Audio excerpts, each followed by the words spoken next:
கண்களை மூடும்.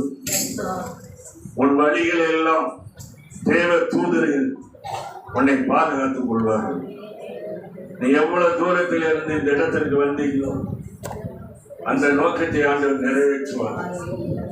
பிரியமான தேவனுடைய ஜனமே, நான் நாளை தினம் என்ன பண்ண போகிறேன், நான் என்ன செய்ய போகிறேன் என்று கலங்கி கொண்டிருக்க வேண்டாம். உன்னை படைத்தவர் இன்றைய நாட்களிலிருந்து உன்னை விடுதலையாக்குவார். நாளை தினத்தை பற்றி கவலைப்படாதே. நாளைய தினம் உனக்காக கவலைப்படும். என் தேவன் உன்னை எந்த நோக்கத்தோடு இந்த உலகத்திலே படைத்தார், எந்த நோக்கத்தோடு இந்த இடத்திற்கு வரவழைத்தார், எந்த நோக்கத்தோடு இந்த உலகத்திலே நீ படைத்து நீ ஜீவிக்கின்றாயோ கண்டிப்பாக நிறைவேற்றுவார். அதனாலே எந்த கஷ்டத்தை பார்த்தும் நீ பயப்பட வேண்டாம். பயம் ஒன்றை பார்த்து தான் பயப்படணும், பயப்படவே கூடாது. தேவனுடைய பிள்ளைகள் எப்படி இருக்க வேண்டும்? மன தைரியம், சந்தோஷம் இருக்க வேண்டும். உனக்கு ஒரு சின்ன ஒரு அவமானம் வந்து விட்டால் எனக்கு இன்னும் யாருமே இல்லை என்று நினைக்காது. உனக்கு உன்னுடைய சொந்தம், பந்தம், தாய், தகப்பன், உற்றார், உறவினர்கள் எல்லாரும் கைவிடலாம். ஆனால் என் தேவாதி தேவன் என் இயேசு கிறிஸ்துவனை கைவிடாதபடி உன்னை வழி நடத்தி பாதுகாத்துக் கொள்வார். அதனால் இந்த பூமியில நீ எந்த நோக்கத்தோடு ஆண்டவர் உன்னை படைத்தார் அந்த நோக்கத்தை நிறைவேற்றுவார். அப்படியே கண்களை மூடுவோம். நான் ஜெபிக்கிறேன். என் தேவாதி தேவன் இயேசுவே, உம்மை நன்றியோடு ஸ்தோத்திரிக்கிறேன். ஆண்டவரை துதிக்கிறோம், மகிமைப்படுத்துகிறோம். 2-3 பேர் என் நாமத்தினாலே ஒருமனப்பட்டு நீங்கள் எந்த இடத்திலே ஜெபிக்கின்றீர்களோ அந்த இடத்திலே வருவேன், இருப்பேன், ஆசீர்வதிப்பேன் சொன்னேன். என் தேவாதி தேவன் இயேசுவே, இந்த இடத்திலே நாங்கள் ஒரு கூட்ட ஜனமாக ஒன்று கூடி நாங்கள் ஜெபிக்கின்றதை நீர் அறிகிறீர். மனுஷன் முகத்தை பார்ப்பான், என் தேவன் உள்ளத்தை ஆராய்ந்தறிந்து நான் உங்களை ஆசீர்வதிப்பேன் சொன்னேன். அப்படியாக என் தேவாதி தேவன் இயேசுவே, வந்திருக்கின்ற உம்முடைய பிள்ளைகள் அப்பா, இவர்களை நீ சாத்தான்களிலோ சத்துருகளிலோ மனிதர்களிலோ யாருக்கையிலும் ஒப்பு கொடுக்காதபடி உம்முடைய கிருபையினால் மூடி பாதுகாக்கப்பட்டு வழி நடக்க.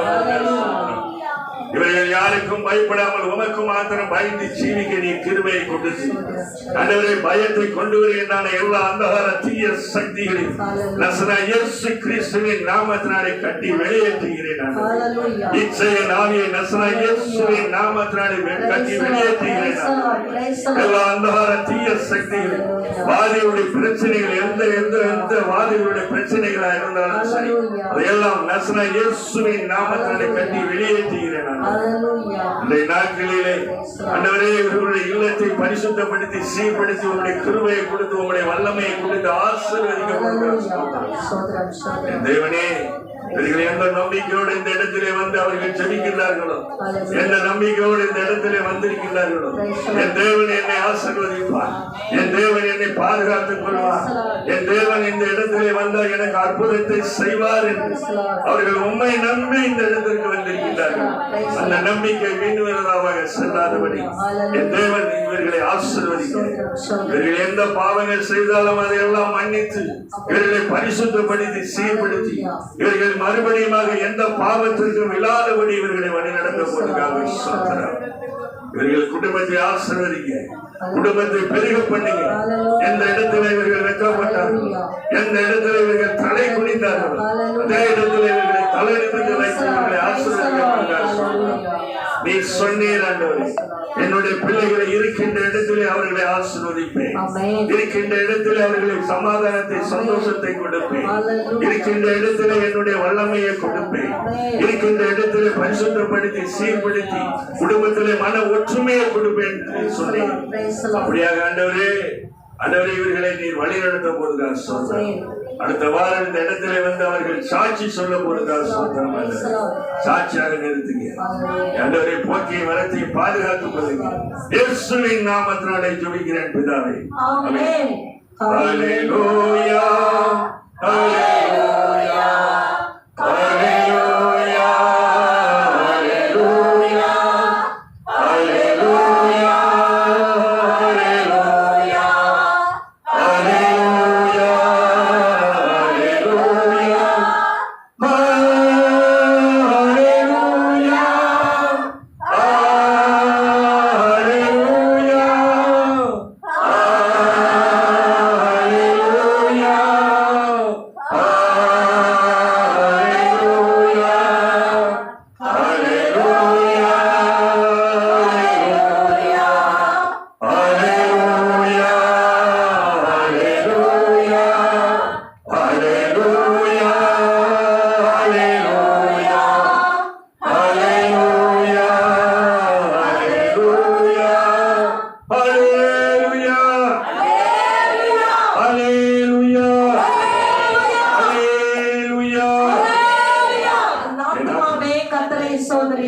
என் முழுமே பரிசுத்த நாமத்தை சோதரி, என் ஆத்துமாவே கர்த்தரை